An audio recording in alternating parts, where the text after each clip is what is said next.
Qualcomm now has a Snapdragon 8 Elite version with a 7-core cluster, making it one less core than the flagship chipset that was announced in October.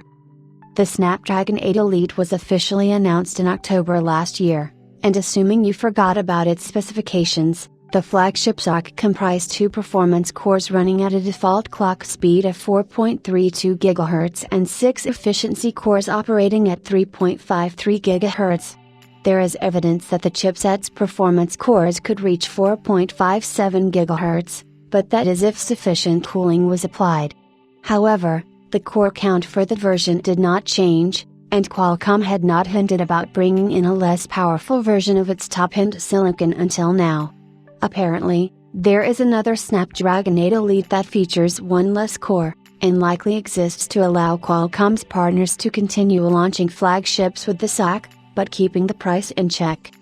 Snapdragon 8 Elite with a 7-core cluster is likely the result of chip binning, Qualcomm following the same approach as Apple and others. The new Snapdragon 8 Elite features the unique identifier SM8753AB, and thankfully, the 2 performance and efficiency cores are running at their same default clock speed, meaning that Qualcomm made no compromise in this area. The San Diego firm has reduced the total number of cores, so smartphones that ship with this SoC will flaunt a 7-core configuration instead of an 8-core one. It is clear that Qualcomm has resorted to chip binning, which is an approach followed by Apple when using an A17 Pro with one less GPU core for the iPad mini 7 last year. This strategy allows companies to develop less powerful versions of their current generation chip instead of discarding the entire batch. This particular variant might not compromise on the single-core scores, but its multi-core result will be lower than the 8-core part. Then again, given how expensive it is to produce the Snapdragon 8 Elite, some of Qualcomm's phone partners will gladly want to save up on component costs for a small performance cut that is only visible in synthetic benchmarks.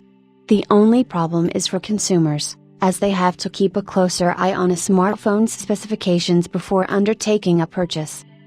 Oftentimes, a buyer will get overly excited over the fact that a Snapdragon 8 Elite powered handset is available for less than the typical price of a flagship powered by Qualcomm's chipset. So looking at these details with an eagle eye just became a whole lot more important.